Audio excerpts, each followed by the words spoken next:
அன்பார்ந்த மக்களுக்கு வணக்கம். நான் உங்கள் கார்த்திக் பிள்ளை and welcome to the KTV. நேற்று இரவு நட்சத்திர விடுதியில் நிர்மலா சீதாராமன் அவர்களும் சீமான் அவர்களும் சந்திச்சாங்க அப்படிங்கிற ஒரு தகவல் ஒரு மிகப்பெரிய பரபரப்பு ஏற்படுத்தியிருக்குன்னு சொல்லலாம் மக்களே. ஸோ இதன் அடிப்படையில் 2026 எலெக்ஷனில் தமிழ்நாட்டில் என்ன மாதிரி கூட்டணி அமைய போகுது அப்படிங்கிறத தாண்டி திரு அமித்ஷா அவர்களும் திரு எடப்பாடி பழனிசாமி அவர்களும் ரீசெண்டாக சந்தித்த ஒரு சந்திப்பில் எடுக்கப்பட்ட முக்கியமான முடிவுகள் என்னென்ன அப்படிங்கிறத பற்றியும், அதே மாதிரி பிஜேபியில் திரு அண்ணாமலை அவர்கள் இன்னும் மாநில தலைவரை தொடராமல் இருக்கின்றிருக்காரு அப்படிங்கிறத தாண்டி மாநில தலைவருடைய ஒரு பட்டியலில் அவர் பேரே இடம்பெறாமல் இருந்ததற்கான காரணம் என்ன அப்படிங்கிறத பற்றியும், எல்லாற்றுக்கும் மேலே பிஜேபி அண்ணாமலை அவர்களுக்கு வைத்திருக்கக்கூடிய ஸ்பெஷல் பரிசு என்ன டீட்டெயிலாக பார்க்க போகிறோம் இந்த பதிவில்.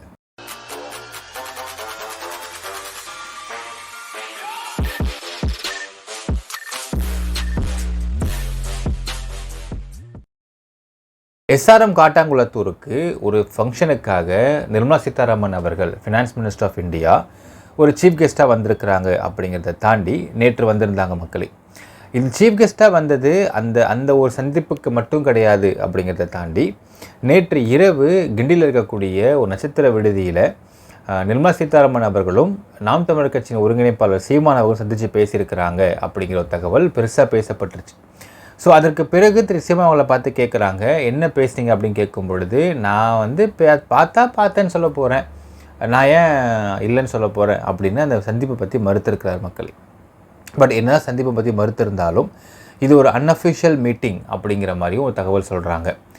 நிர்மலா சீதாராமன் அவர்கள் அங்கே தங்கியிருந்ததாகவும் அந்த இடத்துக்கு சீமான் அன்அஃபிஷியலாக அதை மீட் பண்ணியிருக்காங்க அப்படின்னும், இந்த மீட்டிங் ரொம்ப நாளாக பிளான் பண்ணப்பட்டது அப்படின்னும், இந்த மீட்டிங்கை சீமான் கிட்ட சொல்லி நிர்மலா சீதாராமன் அவர்களை சொல்லி இந்த மீட்டிங்கை ஆர்கனைஸ் பண்ணதே ரஜினிகாந்த் அவர்கள் அப்படின்னும் ஒரு தகவல்லாம் வெளியாகிட்டு இருக்கு. ரஜினிகாந்த் அவர்கள் சீமான் அவர்களை பார்த்து சந்தித்து சீமான் ரஜினிகாந்தை பார்த்து சந்தித்து பேசினதுக்கான மிக முக்கியமான காரணம் இதுதான் அப்படிங்கிற மாதிரியும் தகவல் வெளியாச்சு மக்களே.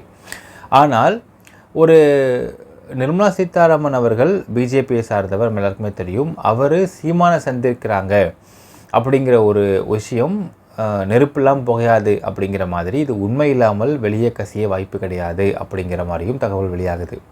ஸோ சந்தித்திருப்பது உண்மைதான், சந்திச்சிருக்காங்க, பேசியிருக்காங்க.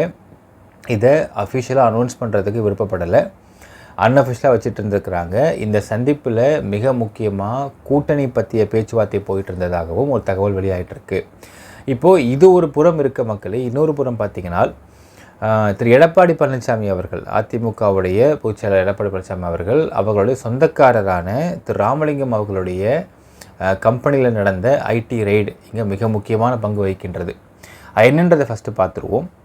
திரு எடப்பாடி பழனிசாமி அவர்களுடைய மகன்தான் திரு மிதுன். அவர் ஒரு குடும்பத்தில் பொண்ணு எடுத்திருக்கார். அதே குடும்பத்தில் சிஸ்டர்ஸ் இருக்கிறாங்க. அந்த சிஸ்டர்ஸில் இன்னொரு சிஸ்டரை திருமணம் பண்ணியிருக்கவர் தான் திரு சந்திரகாந்த் அவர்கள். அவருடைய அப்பா தான் திரு ராமலிங்கம் அவர்கள். இதை என்ஆர் கன்ஸ்ட்ரக்ஷன் அப்படிங்கிற பெயரில் ஒரு கன்ஸ்ட்ரக்ஷன் வச்சுருக்காரு கொங்கு மண்டலத்தில். அதில் கடந்த 5 வருடங்கள், அதாவது எடப்பாடி பழனிசாமி அவர்கள் சிஎம்மாக இருந்த 5 வருடங்களையும் பார்த்திங்கன்னா என்ஆர் கன்ஸ்ட்ரக்ஷன்ஸில் மிகப்பெரிய ப்ராஜெக்ட்ஸ்லாம் பண்ணியிருக்கிறாங்க.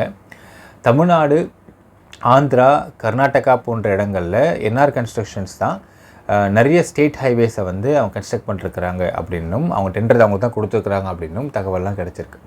அது மட்டும் இல்லாமல் அந்த சமயத்தில் இன்ஃபேக்ட் டிஎம்கே தான் டிவிஎஸில் கம்ப்ளைண்ட்டே கொடுத்தாங்க. என்ன கொடுத்தாங்கன்னு பார்த்தீங்கன்னா, அப்போது ஒரு 4 லேன் ரோடு போடுறாங்க. Oddanchatram to Dharapuram to Avinashipalayam road, state highways road, state highways 737.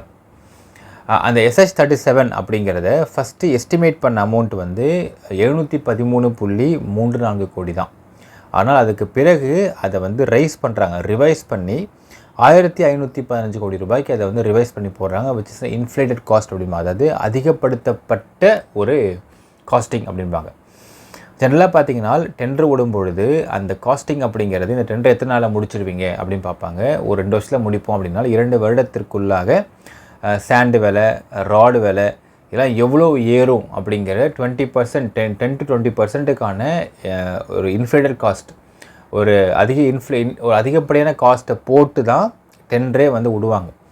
ஆனால் 713 கோடிக்கும் 1505 கோடிக்கும் டபுள் மடங்கு காஸ்டிங் இருக்குது.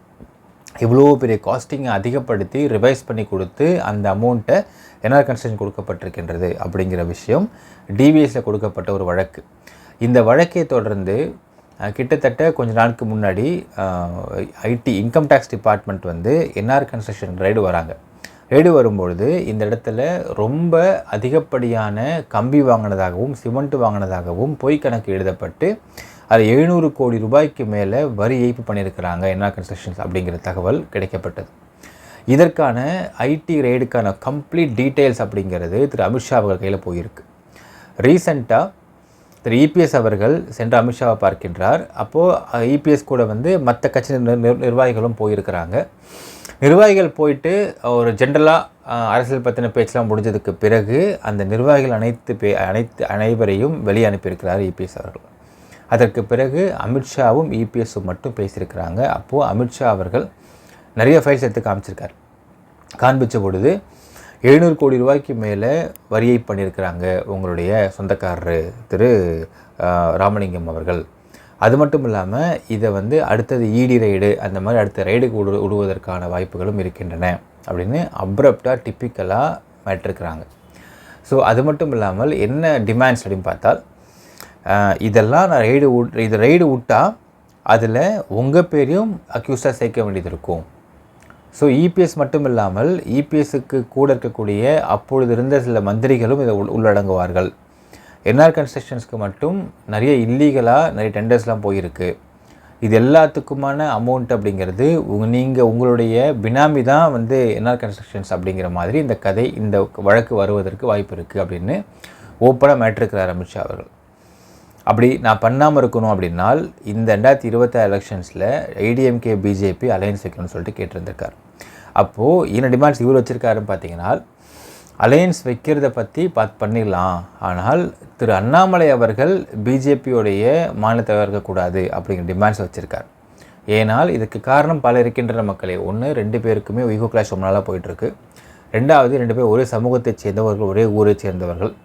அப்போ அங்கே ஓட்டெல்லாம் கொங்கு மண்டல ஓட்டெல்லாம் இன்னும் பிரிய ஆரம்பிப்பதற்கு வாய்ப்பு இருக்கிறது. அப்படிங்கிறதுனால இந்த இடத்துல திரு அண்ணாமலை அவர்கள் பிஜேபியோடைய மாநில தலைவராக திரும்ப வரக்கூடாது, அப்படி வராமல் இருந்தால் இந்த அலையன்ஸை பற்றி நம்ம பேசலாம்னு சொல்லி கேட்டிருந்திருக்காரு அப்படின்னும்.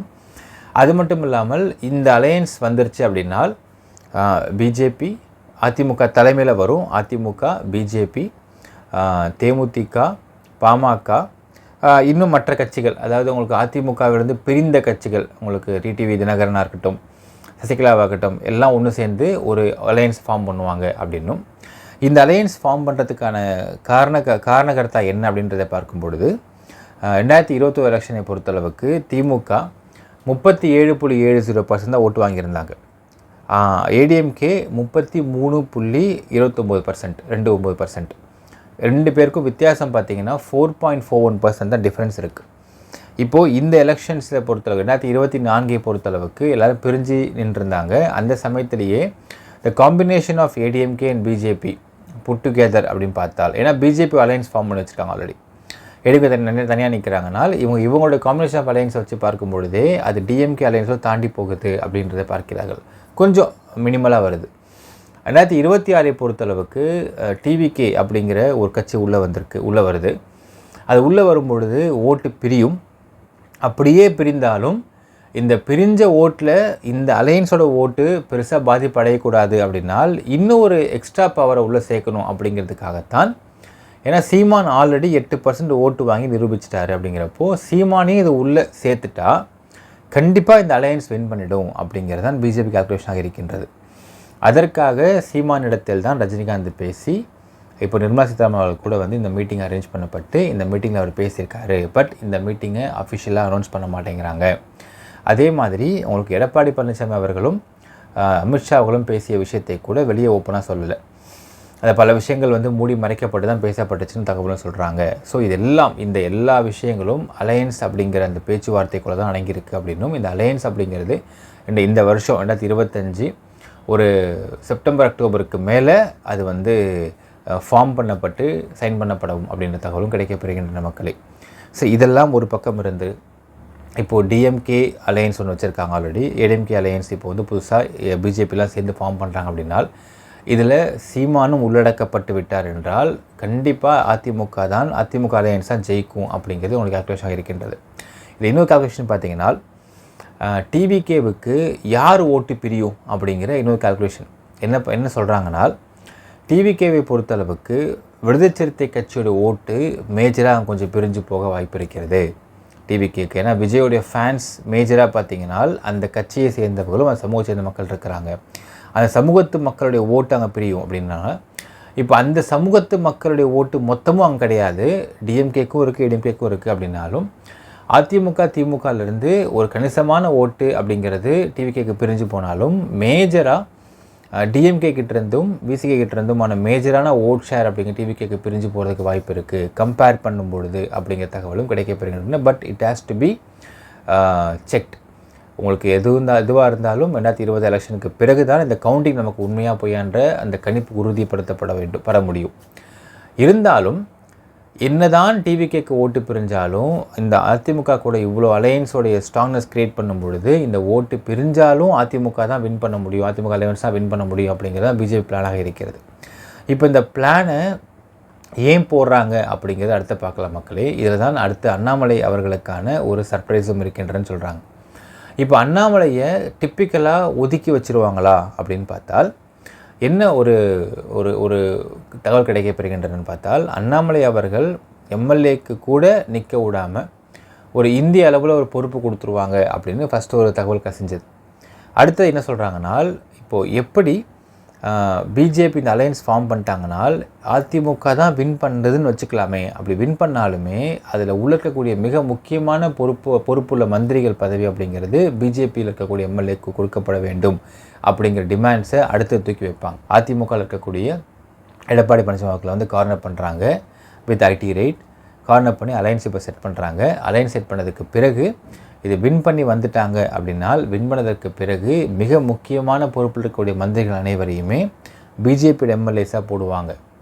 அண்ட் இன்னொரு விஷயம் இருக்கின்றன. என்ன இதில் வந்து அண்ணாமலைக்கு சர்ப்ரைஸ் அப்படின்னால், அண்ணாமலைக்கு எம்எல்ஏ தராங்களா தரலையா அப்படிங்கிறத தாண்டி அண்ணாமலை தமிழ்நாட்டுடைய மிக முக்கியமான அமைச்சரவை பொறுப்பு அதிமுக பிஜேபி அலையன்ஸ் வின் பண்ணால் கொடுப்பதற்கான டிமாண்ட்ஸை முன்வைப்பாங்க அப்படின்னு எதிர்பார்க்கப்படுகின்றது.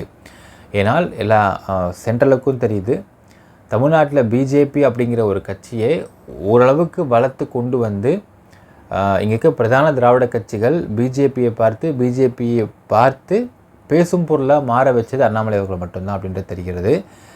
அதனால் அண்ணாமலை அவர்களுக்கு ஒரு மிக முக்கியமான மந்திரி பதவி கொடுப்பதற்கான வாய்ப்புகளும் இருக்கின்றன. அவர் எம்எல்ஏவாக வின் பண்ணுறாரு, வின் பண்ணல, அது செகண்டரி பார்ட்டாக வச்சுருவாங்க. எப்படி நிர்மலா சீதாராமன் அவர்கள் வந்து எம்பியாக கான்டெஸ்ட் கூட பண்ணாமல் இருந்தும் ஃபினான்ஸ் மினிஸ்டர் தொடர்ந்துட்டு இருக்காங்களோ, அதே மாதிரி அண்ணாமலை அவர்களையும் இங்கே ஒரு மினிஸ்டர் பதவி கொடுப்பதற்கான வாய்ப்புகள் இருக்கின்றது தெரிய வருகின்றது. இதுதான் அண்ணாமலைக்கான ஒரு ஸ்பெஷல் ப்ரைஸாக சொல்லப்படுகின்றது. மக்களே, நம்ம வெயிட் பண்ணி தான் பார்க்கணும். நினைக்க கமெண்ட்டில் மென்ஷன் பண்ணுங்கள். நன்றி, வணக்கம்.